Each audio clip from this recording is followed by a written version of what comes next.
Welcome to Random Talk with NG, where real conversations meet valuable insights. I am Ngozi Opiefuna, your host, and I'm here to spark ideas, inspire growth, and dive into topics that truly matter. Let's get right into it and uncover something meaningful today.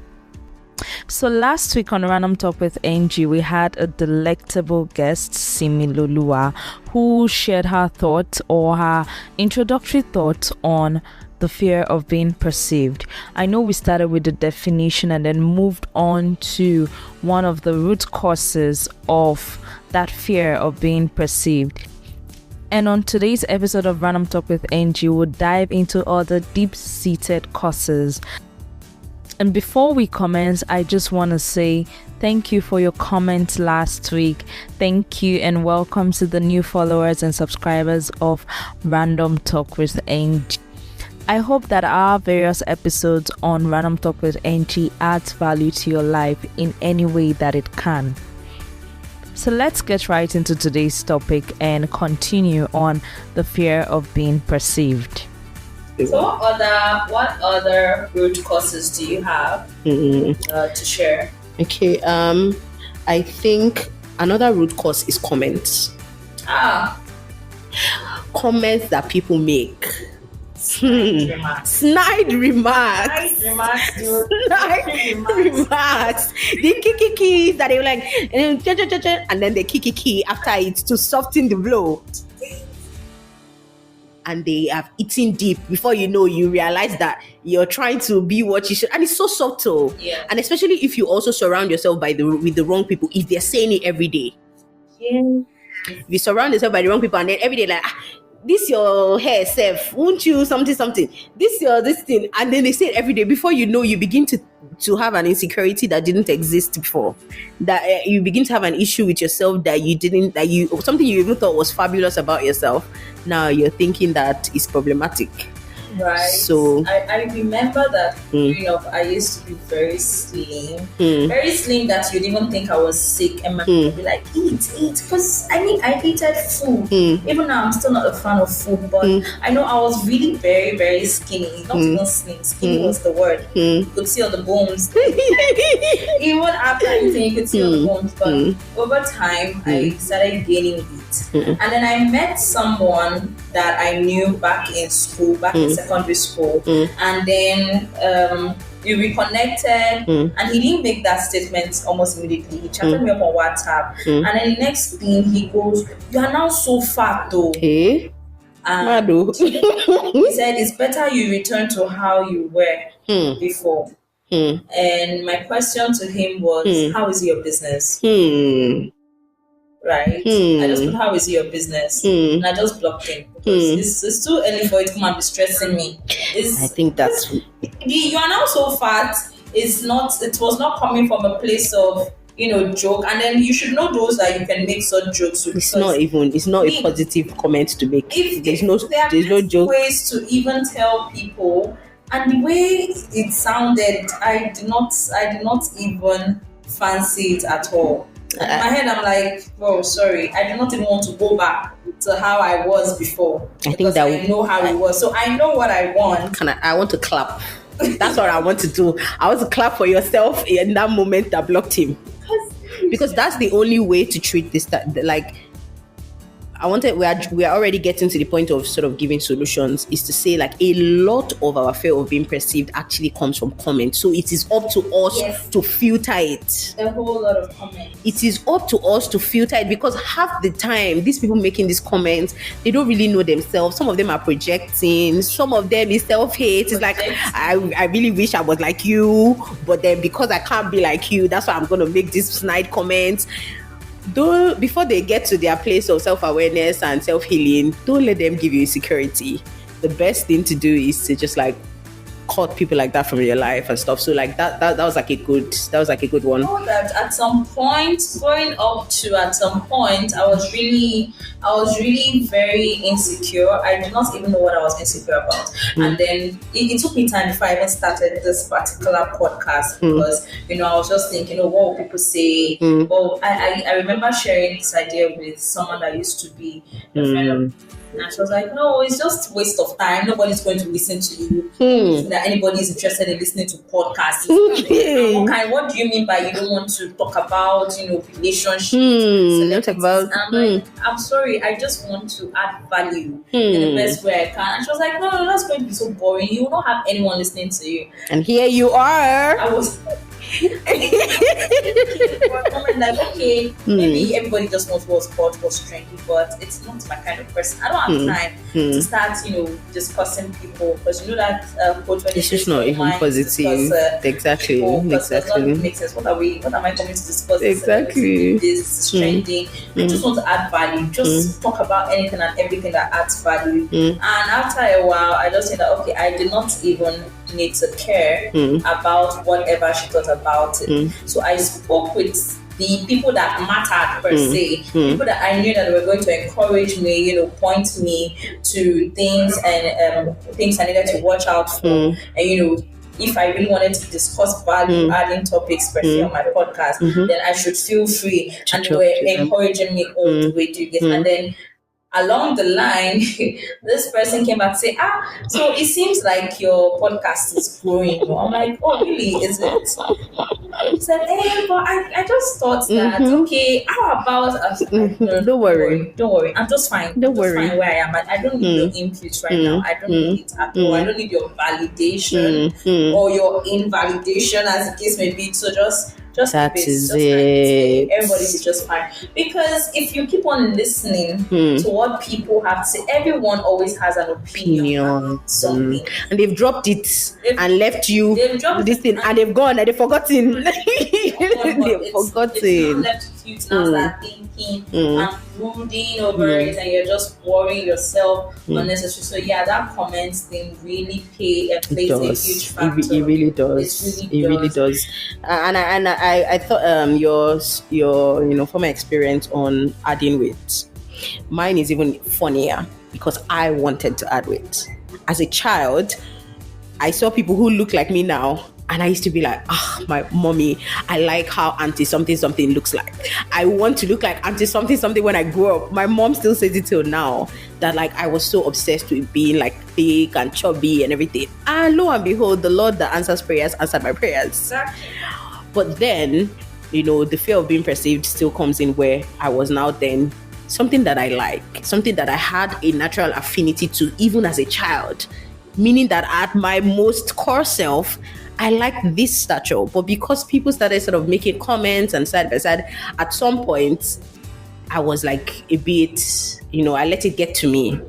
But then I was happy that, I was able to turn it around. I think that's where validation comes in. You mentioned validation earlier, and the key to it is to make sure that we are self-validated, and we ensure that with certain things we don't allow other people's opinion come in. As much as we want to be open and when with certain things we know about ourselves, with certain convictions we have about our lives, our careers, the standards we want in life, we must not let people come, and we must not be open. We must not be too open to allowing just anybody's comment, because sometimes even the people you think would make positive comments might not. And in that place, we must still be able to stand and say, like, I still stand by this, that this is what I like, this is my preference, this is what is truly me, and will keep me, being myself authentically. And so that's what I stand by. Because too many cooks spoil the broth. Period. Once everybody has an opinion about something, you just have this conflicting thought. Very but when true. you shut the noise and you just move on ahead to do what you have to do, with guidance from the right people or the right people with the right ideas, you're able to just move forward and then you go on with it. So for let's talk briefly about around this fear of being perceived. Somewhere along the line, there's this fear of failure that comes in. There's this fear of vulnerability. There's also this fear of rejection. Yes, right? I wanted to say like work. I wanted to mention like the ways it plays out at work. Okay. It's like when you're so scared of rejection or failure, at the end of the day, you find that you don't reach for the like big things. Yeah. I think that's where it comes in. It's like you don't want to speak up in the meeting because you don't want them to feel like, oh, maybe you did say something that was smart. Yeah. You don't want to like reach and do the thing that might be harder that you don't know. That at the end of the day, even if you do fail, you will learn from. Yes, you will. But because you are scared that like I don't want to be perceived as being somebody that is not smart, then you end up not reaching out. So yeah, like that's like I want to actually hear your opinion. Because I think that in my early years, starting my career at the firm, I pretty much used to be so worried about what people would think, knowing fully well that I was switching roles, I was making a 360 turn from what I studied into what I started practicing. And so most times I would just stay in meetings, I would not speak up. I'll just keep on looking and looking. And in my head, I'm like, other people will talk. I mean, let those that are ready to answer the questions pretty much answer the questions. And then one day, I mean, there was this project, and then I had no choice that we did it. And I realized that what exactly was I scared of? Right? Because I knew it per se, but I lacked the confidence because early on I was really scared of, okay, maybe they would think that, oh, this person does not know what she's doing. Right? Even when I knew that I knew what I was doing.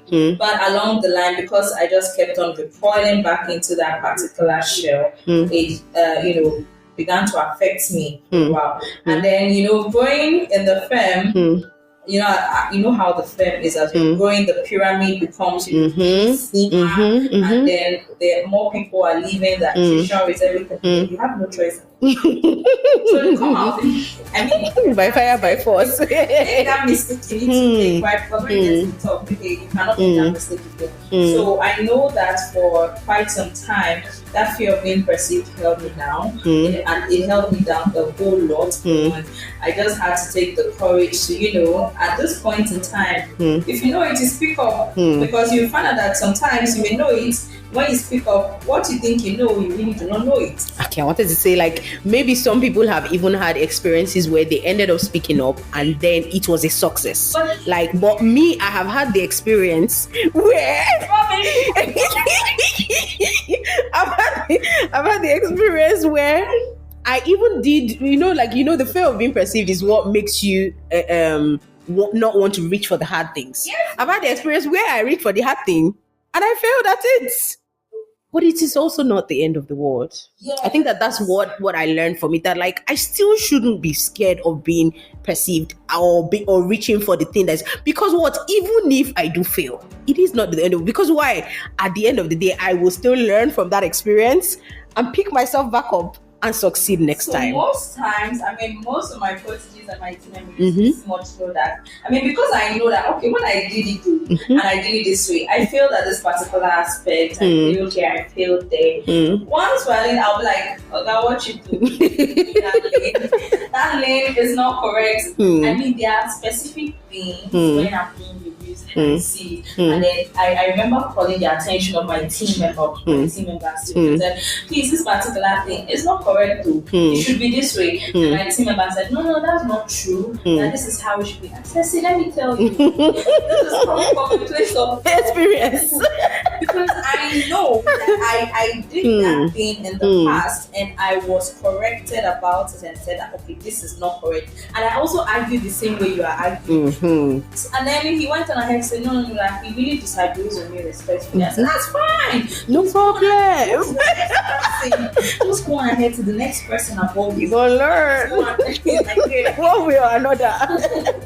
And then he went on ahead. And then when that same comment was raised for him, he now came back and said, sorry. I said, no, it's fine. It's fine. You gotta experience it. I hope you mentioned that I corrected you, but you failed to listen. Because I know I've been through that, I've been there, I've done that, and I know that this is not how it pretty much should be. And then it's just as a result of all the lessons that I learned while growing. Exactly. And I knew that, okay, these mistakes are things that I made, but I really do not want others to make them. This one. So that's how. So also learning from other people's experiences. It doesn't have to be you. Help a lot as experiences. Yeah, but I think that overall, too, part of actually overcoming the fear of being perceived is actually not overcoming your fear of failure. Yes. It's like, even if you fail, what's not going to happen? Who's going to beat you?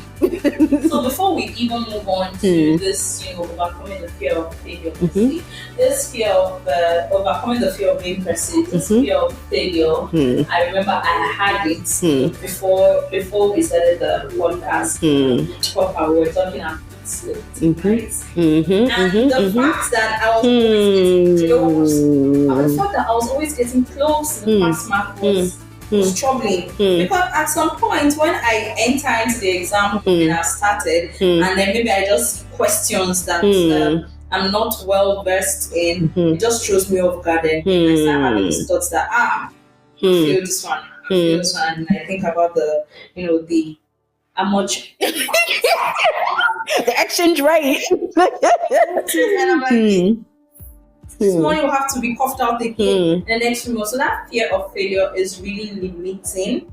And it probably doesn't even allow you just try. And sometimes your guesses would have probably been right at the end of the day. And then you're like, what? This thing, then that, oh God, I feel this, and then almost immediately that's nonsense. Starts creeping, you're just thinking to yourself that, oh, I've messed up. It's just terrible. Yeah. So that was my lesson in like the last couple of months, is that the fear of failure was actually making me fail. Yeah. Because I was so obsessed with not being perceived in a certain way. I was actually, it was a self-fulfilling prophecy, because I was so focused on, like, I don't want them to think of me this way. They were thinking of me that way. But when I let it go, and I was just like, just attempt it, because this is life and you're supposed to learn lessons. Just attempt it, for the fact that you can never go through this process and not learn something. Yeah. So go through it. Even if you feel the world will not end, you would have learned what you needed to have learned for like life. So I think that letting go of the fear of failure, who cares? Even if some people make comments about the failure, we still go back to the former comment of saying that, like, they would not, everybody's too selfish and dwelling in their own self. Max, they will make the comment one line and then they will move on. So even if, as someone who failed at some point, my assurance in the place of failure was like, this is a learning point. Sure. I will not always fail at this. That's very I have learned, and I will move on. And even if people know that I failed, it's not the end of the world. They will still hear too when I succeed. So yeah. I also remember, because when it comes to this fear of failure thing, I remember how it was more like a setback for me.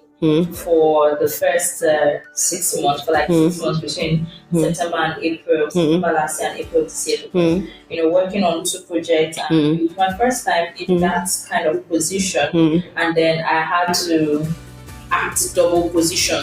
I took on more responsibilities, and it was more like a new terrain. I've done this before, worked on this sector per se, but it was all new to me. And then the fear that I would actually fail at this made me so anxious that whenever I see my senior team member, I'm always so scared. And once I hear this, my heart just beats a bit. I can relate. To call someone and this thing, good. He even calls me to ask for something different. My heart is just beating fast. That's the overthinking for you. It was so terrible that I can relate. I was actually failing. I was actually failing and stuff. But then I had my friend Daniel that was always, trying to console me and say, "Now you've got this. You just have to respect yourself. You've got it. Just calm down." And then once I just hear the man's name, and then I'm like, hey, and calm down. It's not coming towards you.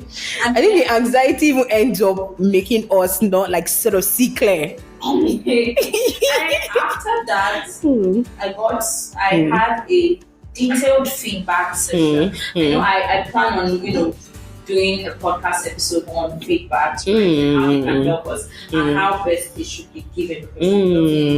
Very, very good feedback, but in terrible ways, right? But I got that detailed feedback, in that feedback session, and then I actually told those that gave me the feedback that I sat back to think about what was actually limiting it, and it was just because I was scared of you guys. I was scared I think I was scared of not succeeding at the project, of which I still did not even do so well. But I mean, I turned in something, but I still did not think that I did so well. And then after that, I went back, I thought about it, and I tried to work on it, and I became more intentional, so that even the first month after that feedback session, I was still giving another feedback that they could see improvement, because I already deleted every form of, fear of failure, even with regards to my work and with regards to that exam. And that was why when our on-time God showed up for me. Period.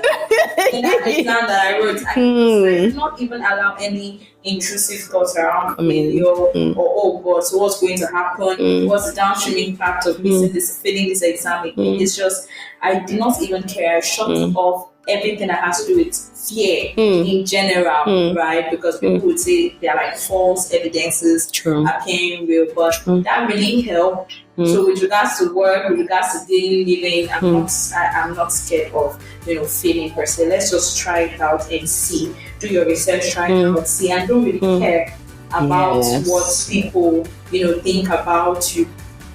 If you listen to this very moment, I just want to say a big thank you for staying tuned.